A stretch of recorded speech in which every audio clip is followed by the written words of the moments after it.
Parak Yud Aleph, Mishnah Gimel.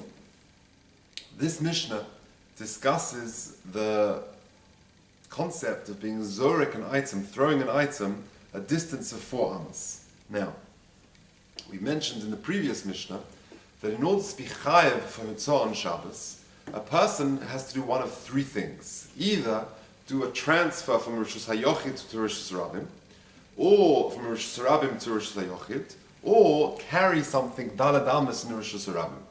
The chiddush of this Mishnah is that if someone throws an item, he does a zrika, daled amos, in a Rishus Rabim, he is going to be chayev. And the Gemara says that carrying an item, daled amos, in a Rishus Rabim doesn't have a makar itself. It's a halacha l'moshe misinai, Gemara gemirila. And the Gemara concludes on Sadi Tes on the base that this havara, daled amos, in a Rishus Rabim is halacha l'moshe misinai, has no makar. And this is what our Mishnah is going to discuss. Hazorik, if someone throws an item, arba amas bakosel, for a distance of 4 amas against the wall, lemala me'asor tefachim, if it hits the wall above 10 tefachim, kazoirek ba'avir, it's as if he's thrown it in the air, which, as we mentioned previously, anything in a Rishus Rabim above 10 tefachim has the din of a mokum patur, and therefore he'll be potter. But lemata me'asor tefachim, if the trajectory, the flight of this item is below 10 tefachim, then it's kazorik ba'aretz, as if he's thrown it along the ground. And we know hazorik ba'aretz arba amas is chayev. If a person throws an item 4 amas along the ground or below 10 tefachim, is going to be chayev. Now, the Mishnah explains, the Gemara explains that we're talking about an item which is a sticky item, a ripe fig or something like that, where he throws it and it hits against the wall and it sticks on the wall. So therefore, if it's above 10 tefachim, then it's as if he's thrown it in the air and he's potter, because he's thrown it into a mokum patur, he's not chayav for that.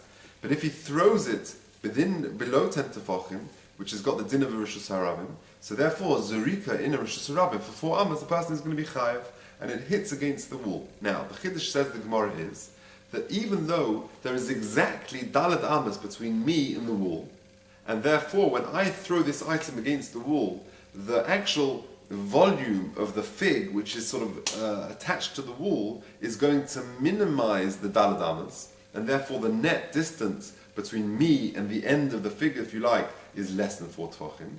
Nonetheless, since when I peel away the fig, because my intention is not to leave it there, since my intention is not to leave it there, I'm going to peel it away, I can just ignore the width of the fig itself, and it's as if I've done a zrika, throwing more than, or at least 4 amas. That's how the Baratunur explains, based on Rashi, on Sadi Tesum base in Shabbos. Tosfos, however, understands the Gemara that it travelled daled amos plus the thickness of the fig.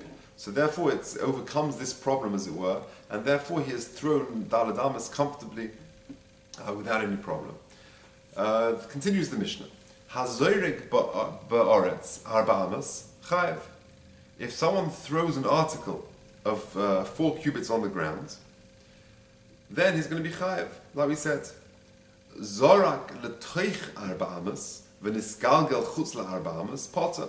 If he throws an item within a distance of 4 amos, and then it rolls beyond 4 amos, potter.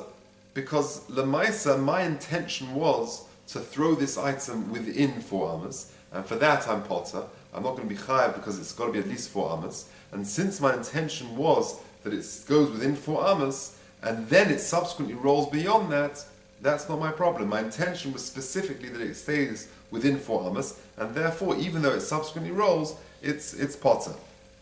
The Baratunura says, because I never intended to do a zrika where I would be chayiv. Now, concludes the Mishnah, however, chutz le'arba amos, if I throw this item beyond 4 amos, v'nisgalgel lesoich arba amos, and then it rolls back in towards me, so that the net distance between me and the item is less than 4 amos, chayiv. And again, the svara is because my intention was to throw it beyond 4 amos. and therefore, since Lamaisa it did that, I'm chayiv. And the Mefarshim explained that there must have been a hanocha outside the 4 amos. Because without a hanocha, how can I be chayiv? Like we mentioned previously, in order to be chayiv on Shabbos for Hutzah, you've got to do an akira in one rishus, and then a hanocha in another rishus, or at least an akira and a hanocha in a rishus rabbim with a distance of daled amos. So there must have been some hanocha. So the Bar Tanura explains, "V'nisgalgal toich daled amos chayiv." Says the Bar Tanuras, "V'hu denoch," so long as this item rested, mashal, even momentarily, chutz daled amos, kodim shnisgalgal lefnim, before it sort of returned and rolled back in. So if you throw an item within daled amos, then you're potter, because my intention was to do a zrika within 4 amos, and I'm not going to be chayav for that. If, however, I threw an item beyond daled amos, and then it rested there for a moment, either on an item, according to Rashi, it it was stationary in the wind, and then it rolled back in, I'm just going to be chayiv, because my intention was to do a zrika beyond daled amos, and the Maisa, it did that. If it subsequently rolled back in, that doesn't take away from the fact that I've done a zrika, which is going to make me chayiv. That is the end of Mishnah Gimel.